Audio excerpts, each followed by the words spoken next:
सदनदेखि सडकसम्म राजनैतिक, आर्थिक, सामाजिक हर क्षेत्रका विषय र प्रसङ्ग यो कार्यक्रम आजको सन्दर्भ। नमस्कार, कार्यक्रम आजको सन्दर्भमा स्वागत छ। म दिपेश दाहाल। दर्शकवृन्द, कार्यक्रम आजको सन्दर्भमा हामी देशभर भएका सामाजिक, आर्थिक, राजनीतिक हर क्षेत्रका विषयलाई विश्लेषणात्मक रूपमा प्रस्तुत गर्ने गर्छौँ। दर्शकवृन्द, बागमती प्रदेश सरकारका पूर्व आन्तरिक मामिला तथा कानुन मन्त्री शालिग्राम जमर-कटेल, उद्योग, वातावरण तथा पर्यटन मन्त्री अरुण नेपाल र सामाजिक विकास मन्त्री युवराज दुलालले सामूहिक राजीनामा दिँदै डोरमणि पौडेल विरुद्ध अविश्वासको प्रस्ताव दर्ता गराएका थिए। हालसम्म अविश्वासको प्रस्ताव टुङ्गो लागेको छैन। एमाले भित्रकै विभाजित समूह माधव झलनाथ समूहको स्थायी कमिटी बैठकले अविश्वासको प्रस्ताव फिर्ता लिने निर्णय गरेपछि अविश्वासको प्रस्ताव फिर्ता हुने लगभग निश्चित जस्तै छ। यो सँगै बागमती प्रदेशका मुख्यमन्त्री डोरमणि पौडेलको सरकार टिक्ने लगभग निश्चित भएको हो। हेरौँ एक रिपोर्ट। सर्वोच्च अदालतले तत्कालीन नेपाल कम्युनिस्ट पार्टी नेकपा खारेज गर्दै नेकपा एमाले र नेकपा माओवादी केन्द्र बिउताएपछि बागमती प्रदेशका मुख्यमन्त्री डोरमणि पौडेल झन् शक्तिशाली भएका छन्। सर्वोच्च अदालतले तत्कालीन नेकपा एमाले र माओवादी केन्द्र नै रहने गरी फैसला गरेपछि देशको राष्ट्रिय राजनीतिक अवस्था परिवर्तन भएको छ। देशकै ठूलो पार्टी बनाउने र कम्युनिस्ट एक हुने नीतिका साथ करिब 3 वर्ष अघि एक भएको एमाले र माओवादी कानुन बमोजिम एकीकरण नभएको सर्वोच्चले ठहर गरेपछि अहिले संघीय र प्रदेश सरकारमा हलचल सुरु भइसकेको छ। यस्तो अवस्थामा एमाले नेतृत्वको बागमती प्रदेश सरकार कति सुरक्षित छ भन्ने विषयमा अङ्कगणित सुरु भइसकेको छ। सर्वोच्चको फैसलापछि माओवादी केन्द्र र एमाले छुट्टा छुट्टै भए पनि बागमती प्रदेश सरकारको समीकरणमा कुनै फेरबदल नआउने संकेत देखिएको हो।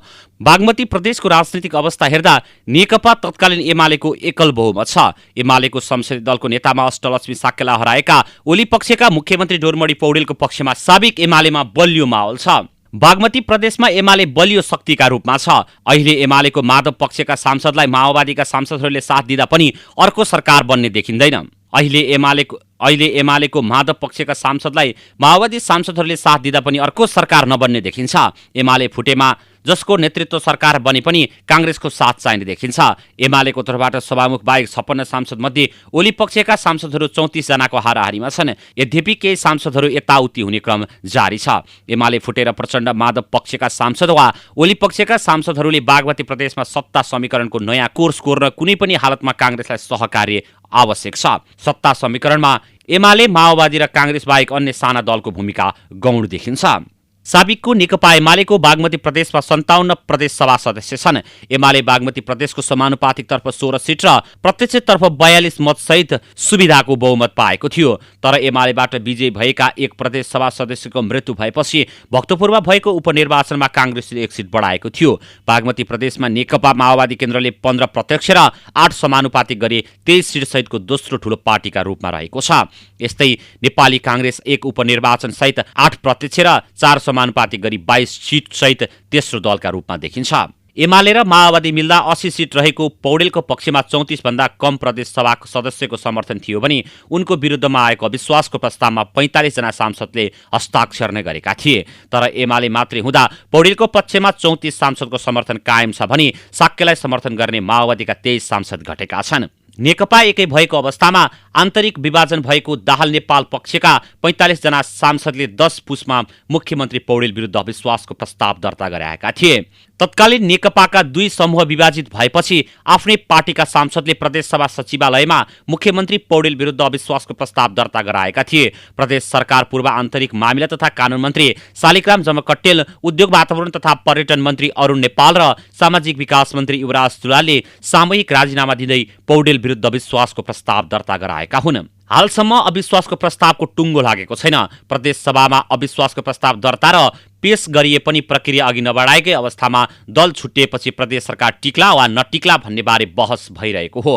बागमती प्रदेश सरकारमा सत्तारूढ तत्कालीन नेकपाको 80 जना प्रदेश सभा सदस्य थिए, जसमध्ये प्रदेश सरकार बनाउन आवश्यक सांसद पूर्व एमालेसँग 57 छ। माओवादी केन्द्रका 23 सदस्य छन्। पूर्व एमालेका 57 मध्ये 23 जना प्रदेश सभा सदस्य प्रचण्ड माधव पक्षमा थिए। उपसभामुख बाहेक 45 जना प्रचण्ड माधव समूहका सांसदले मुख्यमन्त्री डोरमणी पौडेल विरुद्ध दर्ता भएको अविश्वासको प्रस्तावमा हस्ताक्षर गरेका छन्। 45 सांसदले अविश्वासको प्रस्ताव ल्याएसँगै मुख्यमन्त्री पौडेलसँग तत्कालीन नेकपा संसदीय दलको चुनावमा पराजित अष्टलक्ष्मी साक्यलाई नयाँ मुख्यमन्त्रीका रूपमा अघि सारेका थिए। सर्वोच्चको फैसला अघिसम्म मुख्यमन्त्री पौडेल अल्पमतमा थिए। प्रदेश सभामा बहुमत रहेको नेकपा एमाले बिउतिएपछि पौडेल झन शक्तिशाली भएका हुन्। एमालेको बहुमत रहेको अवस्थामा माधव समूहले केपी ओली समूहलाई साथ दिए पौडेल नेतृत्वको सरकारले निरन्तरता पाउने निश्चित छ। सरकार गठनमा पूर्व माओवादीको भूमिका भने निकै कमजोर हुने देखिन्छ। माधव पक्षको सहयोग बिना पूर्व माओवादीले काङ्ग्रेससहित अन्य साना साना दल मिलाउँदा पनि सरकार बन्ने अवस्था हुँदैन। माधव पक्षले एमालेकै ओली समूहका पौडेललाई सहयोग नगरेर माओवादीसँग मिल्ने सम्भावना छैन। यसकारण बागमतीमा एमालेका सांसदको बाहुल्यता रहेकाले सरकार निर्माणमा कुनै पनि समस्या नरहेको दाबी ओली पक्षका सांसदले गर्दै आएका छन्। अविश्वासको प्रस्ताव आएपछि नेशनल गोल्ड टेलिभिजनसँग कुरा गर्दै डोरमणी पौडेलले आफू आजसम्म नहारेको र अब पनि नहार्ने बताएका थिए। पौडेलले भने जस्तै भएको छ बागमती प्रदेशमा। एमालेको एकल बहुमत रहेको अवस्थामा पौडेलले नहार्ने अवस्थामा छन्। उनलाई हराउन ल्याएको अविश्वासको प्रस्तावमाथि उल्टै पौडेलको जित हात पर्ने देखिएको छ। एकपटक सुन्नुहोस् मुख्यमन्त्री डोरमणी पौडेलले नेशनल गोल्ड टेलिभिजनसँग गरेको यो कुराकानी। हारेको पनि छैन, मैले हार्न जानेको पनि छैन, मैले फेल भएको पनि छैन भनेर मैले अस्ति पनि भने म त्यही कुरा भन्छु। र उहाँलाई के विश्वास छ भने अहिले उहाँले चाहिँ नि हामीलाई पदच्युत गर्न सकिन्छ भन्ने विश्वास लिनुभएको छ। त्यो उहाँहरूको भ्रम हो। त्यो अघि मैले भनिसकेँ होइन, त्यो भ्रममा उहाँले पर्न जरुरी छैन, भ्रममा पर्नुहुन्न। र मलाई चाहिँ नि के दुःख लाग्यो भने एकचोटि मैले मानेको होइन, मतलब सम्मानै गरेको एउटा पार्टीको चाहिँ मभन्दा सिनियर लिडरलाई एकचोटि त मैले पराजित गरेँ। दोस्रोपटि पनि पराजित गर्नुपर्दा चाहिँ मलाई अलिकति अलि अप्ठ्यारो चाहिँ नि लागिरहेछ। ओली समूहका मन्त्री रामेश्वर फुयालले अष्टलक्ष्मी साक्य बागमती प्रदेशको भित्ते मुख्यमन्त्री भएको दाबी गरेका थिए। उनको दाबीले मुख्यमन्त्री पौडेल शक्तिशाली भएपछि सार्थकता पाउने देखिएको छ। मन्त्री रामेश्वर फुयालले नेशनल गोल्ड टेलिभिजनसँग गरेको यो कुराकानी सुन्नुहोस्। मैले 3टा कुरा नेपालमा लोकोक्ति जस्तो हुने भयो। भित्ते राष्ट्रपति, भित्ते प्रधानमन्त्री र बागमती प्रदेशको भित्ते मुख्यमन्त्री, यो 3टा सम्भावना मैले देखेको छु। 2टा त प्रमाणित भइहाल्छ चाँडै। र तेस्रो पनि बागमती प्रदेशको भित्ते मुख्यमन्त्री चाहिँ यो नयाँ कुरा हो। यो बागमती प्रदेशका भौतिक पूर्वाधार विकास मन्त्री रामेश्वर फुयालले नेशनल गोल्ड टेलिभिजनसँगको अन्तर्वार्तामा भने जस्तै तत्कालीन नेकपा प्रचण्ड माधव समूहका 45 जनाले मुख्यमन्त्रीका लागि प्रस्ताव गरे कि अष्टलक्ष्मी साक्य भित्ते मुख्यमन्त्री नै हुने भएकी छन्।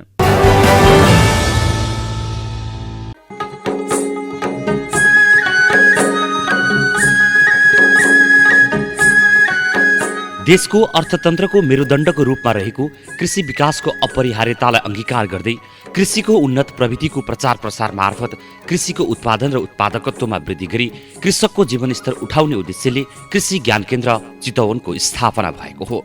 साबिक जिल्ला कृषि विकास कार्यालयको रूपमा सेवा प्रदान गर्दै आएको कृषि ज्ञान केन्द्र चितवनले विक्रम सम्वत 2075 सालबाट भूमि व्यवस्था कृषि तथा सहकारी मन्त्रालय बागमती प्रदेश अन्तर्गतको कृषि विकास निर्देशनालय अन्तर्गत रही कृषि ज्ञान केन्द्रको नाममा सेवा प्रदान गर्दै आएको छ। अब यो किसानको दृष्टिकोणले यो कृषि सम्बन्धी विषयगत क्षेत्र लिड गर्ने प्रदेश सरकारको निकाय हो, यसरी बुझौँ। अहिले हामी यो हाम्रो राजनीतिक पुनर्संरचनापछि तिनै तहका सरकारहरूमा यो कृषि सम्बन्धी अधिकारहरू गएको छ र आफ्नो अधिकार क्षेत्र मध्येमा हामी चाहिँ प्रदेश सरकारको कृषि विकास कार्यक्रम सञ्चालन गर्ने प्रदेश सरकारको निकाय हौँ र विगतमा हामी जिल्ला कृषि विकास कार्यालय भनेर रहने गर्थ्यौँ। अहिले नयाँ यो राज्य पुनर्संरचनासँगै कतिपय ठाउँहरूमा एकभन्दा बढी जिल्लाहरूमा पनि सेवा पुर्याउने गरी कृषि ज्ञान केन्द्रहरूको स्थापना भएको छ।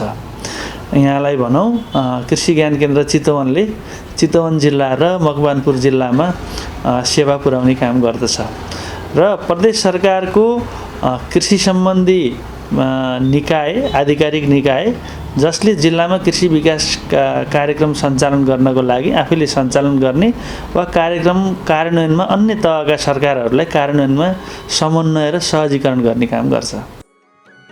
कृषि विकास सम्बन्धी योजना तर्जुमा, विभिन्न रोग किराहरूको व्यवस्थापन, स्थान विशेषको हावापानी सुहाउँदो प्रविधि र जातहरू सम्बन्धमा कृषकहरूलाई जानकारी लगायत माटोको अवस्था, रोग किरा पहिचान, रासायनिक र प्राङ्गारिक मल र बिउको गुणस्तर परीक्षण लगायतका प्राविधिक र प्रयोगशाला सेवा समेत उपलब्ध गराउनका लागि स्थानीय तहमा रहेको कृषि विकास शाखाहरू पर्याप्त हुँदैनन्।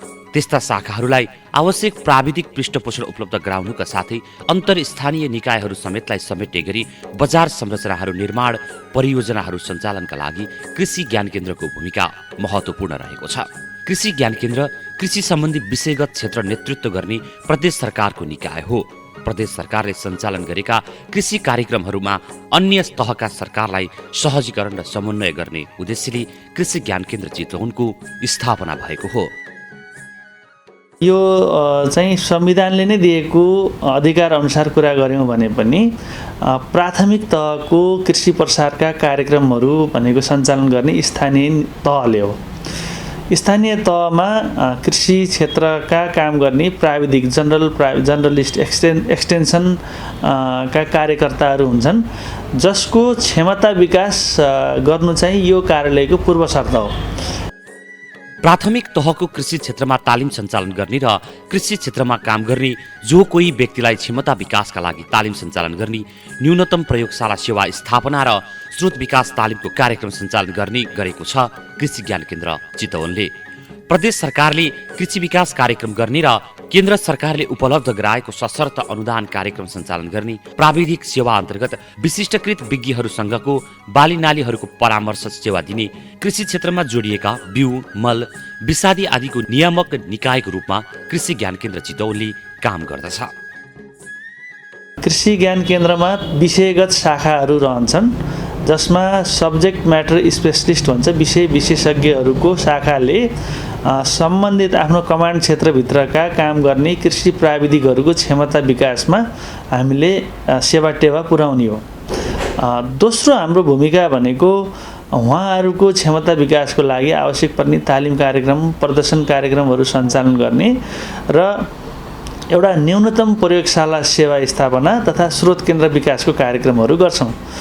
तेस्रो हाम्रो भूमिका प्रदेश सरकारको कृषि विकासका कार्यक्रमहरू हामी सञ्चालन गर्छौँ र चौथो हाम्रो भूमिका भनेको केन्द्र सरकारले हामीलाई उपलब्ध गराएको जुन एउटा सशर्त अनुदान हुन्छ, सशर्त अनुदान अन्तर्गतका कृषि विकासका कार्यक्रमहरू गर्छौँ भने पाँचौँ भनेको हामी सेवा टेवा प्राविधिक सेवाको हिसाबले हामीसँग रहेका विशिष्टीकृत जुन एउटा विषयविज्ञहरू रहनुहुन्छ, विषयविज्ञहरू मार्फत त्यो सम्बन्धित बाली नालीको परामर्श सेवा हामी दिने गर्दछौँ भने हाम्रो अन्तिम छैटौँ तथा अन्तिम भनेको चाहिँ यो कृषि क्षेत्रमा जोडिएका विभिन्न नियमनका कामहरू जस्तो हामी चाहिँ बिउ, मल, विषादी यिनीहरूको नियमनको सवालमा हामी एउटा नियामक निकायको रूपमा हामी काम गर्छौँ। सामुदायिक खेती प्रदेश सरकारको महत्त्वपूर्ण एजेन्डा हो। सोही सम्बन्धी कार्य गर्दै जमिन चक्लाबन्दीमा परिणत गर्ने र कृषि आधुनिकीकरणका लागि कृषि यान्त्रिकरणको प्रवर्धनका साथै व्यवस्थित रूपमा उत्पादन र बजारीकरण गर्ने, ग्रामीण क्षेत्रबाट आय आर्जनका लागि कृषि पर्यटनका सामूहिक खेती गर्ने लगायतका कार्यक्रमहरू कृषि ज्ञान केन्द्रले सञ्चालन गर्दै आएको छ। साथै एक प्रदेश एक निर्वाचन क्षेत्र एक नमुना फार्म स्थापना गर्दै किसानलाई उत्प्रेरणा प्रदान गरी नर्सरी विकास र ल्याबोरेटरी सञ्चालन गर्ने लगायतका सेवा सुविधा यस कृषि ज्ञान केन्द्रले दिँदै आएको छ। समुदायलाई एउटा जमिन चक्लाबन्दीमा आबद्ध गर्दै त्यहाँ चाहिँ कृषि क्षेत्रको आधुनिकीकरणको लागि कृषि यान्त्रिकरण प्रवर्धन र सँगै जोडिएका उत्पादनलाई चाहिँ व्यवस्थित रूपमा त्यसको उत्पादन बजारीकरण गर्दै अझ ग्रामीण स्तरबाटै आय आर्जन सिर्जना गर्नको लागि कृषि पर्यटनका कार्यक्रमहरू समेत जोडेर हामीले सामूहिक खेतीलाई एउटा प्रदेश सरकारको महत्त्वपूर्ण कार्यक्रमको रूपमा अगाडि सारेका छौँ।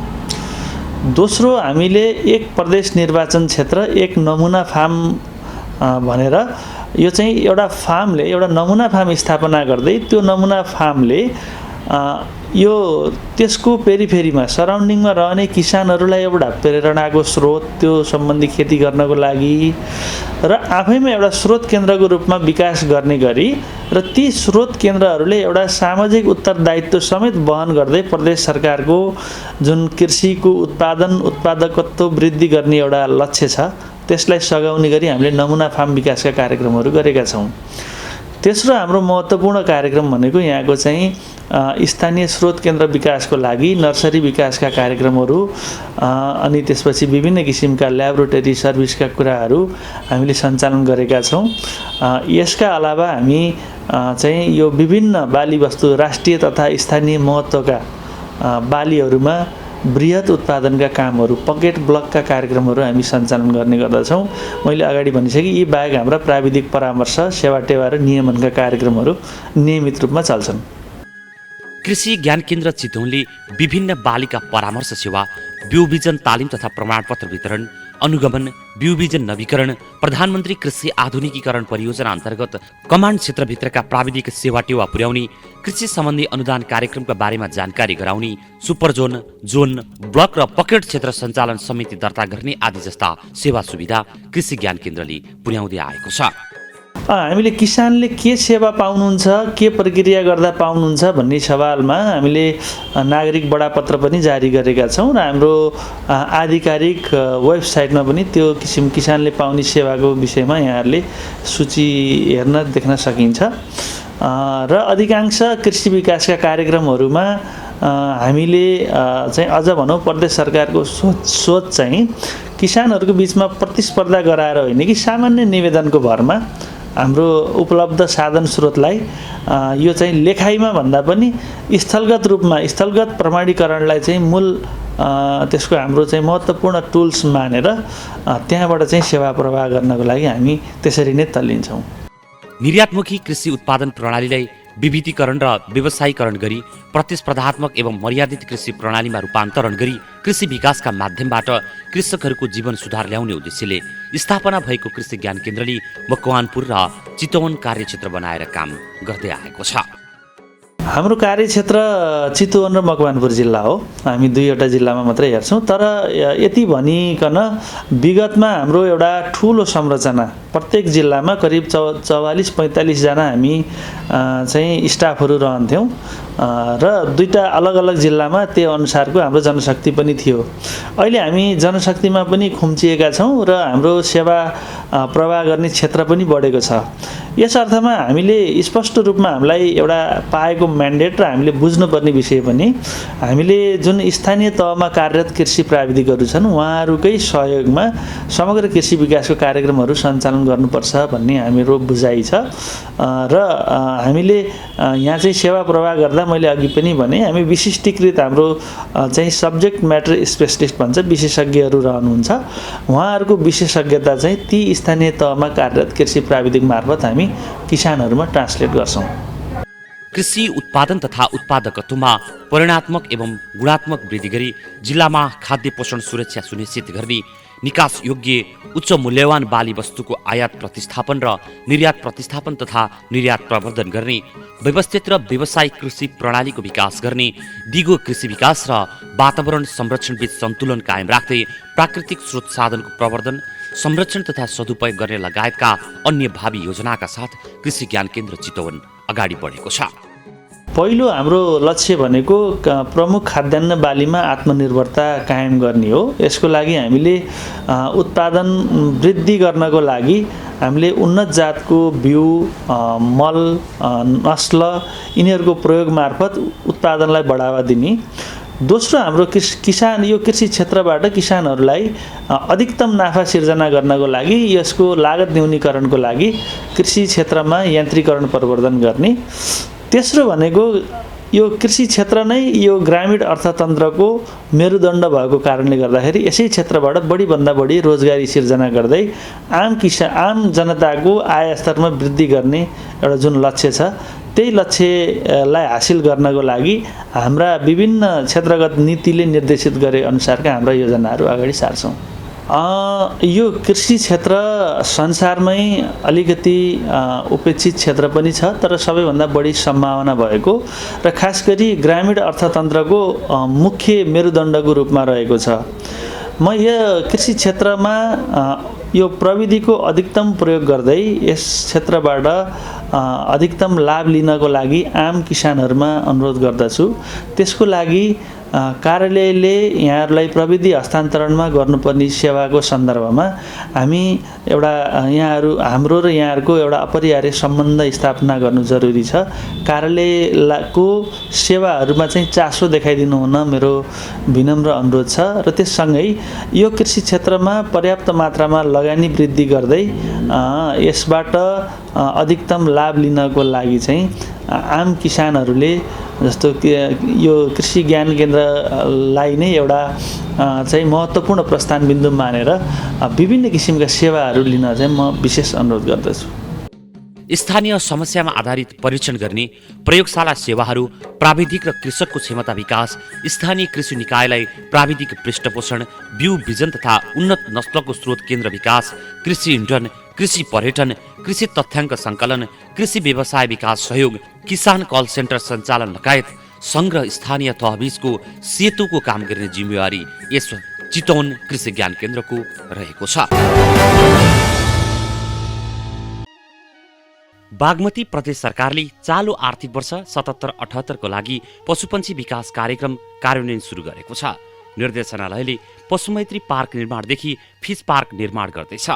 मकवानपुरको मकवानपुर गढी गाउँपालिकासँग 50-50% लागत सहभागितामा पशुमैत्री पार्क स्थापना र सञ्चालन गर्न गाउँपालिकासँग सम्झौता भइसकेको छ। पशुमैत्री पार्क निर्माणका लागि निर्देशनालयले यस वर्ष 10 लाख रुपियाँ बजेट छुट्याएको छ। पार्कमा पशुपालन सम्बन्धी ज्ञानवर्धक सामग्रीहरू, घाँसका जातहरू, पशुका जातहरू, दुध तथा मासु उत्पादन बढाउने तरिका लगायतका बारेमा जानकारीमूलक होर्डिङ बोर्ड लगायतका अन्य संरचनाहरू निर्माण हुनेछन्। त्यसैगरी निर्देशनालयले अण्डा भण्डारणका लागि चितवनमा भवन निर्माण गर्न 1.5 करोड खर्च गर्ने प्रस्ताव आह्वान गरेको छ। अण्डा उत्पादक सङ्घको सहकार्यमा 50-50% लागत सहभागितामा 3 करोड रुपियाँ लागतमा भवन निर्माण पनि गर्दैछ। केन्द्रीय दुग्ध उत्पादक सहकारी सङ्घ 50% लागत साझेदारीमा मकवानपुरमा दुग्ध प्रशोधन कारखाना स्थापना पनि हुँदैछ। यसका लागि निर्देशनालयले 75 लाख रुपियाँ खर्चनेछ भने सहकारीले 75 लाख रुपियाँ बेहोर्नेछ। मत्स्य पालनको प्रवर्धन र विकासका लागि भन्दै प्रदेशले काठमाडौँमा फिस पार्क निर्माण तथा सञ्चालन पनि गर्दैछ। फिस पार्कका लागि प्रदेशले 25 लाख रुपियाँ बजेट छुट्याएको छ भने साझेदारले 25 लाख रुपियाँ खर्च गर्नुपर्नेछ। प्रदेश निर्देशनालयले मत्स्यपालक कृषकलाई निर्देशनालय मार्फत विद्युत महसुलमा 50% अनुदान दिने काम यसअघि नै अघि बढाइसकेको छ।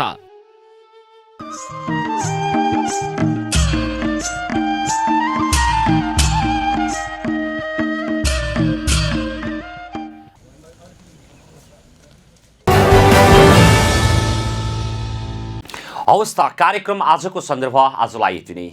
भोलि फेरि नयाँ विषय र प्रसङ्गसहित उपस्थित हुने नै छौँ। तबसम्मका लागि आज्ञा दिनुहोस्। नमस्कार। तपाईँ पनि हेर्दै गर्नुहोला बागमती प्रदेशको राजधानी हेटौडाबाट सञ्चालित पहिलो satellite television national gold television.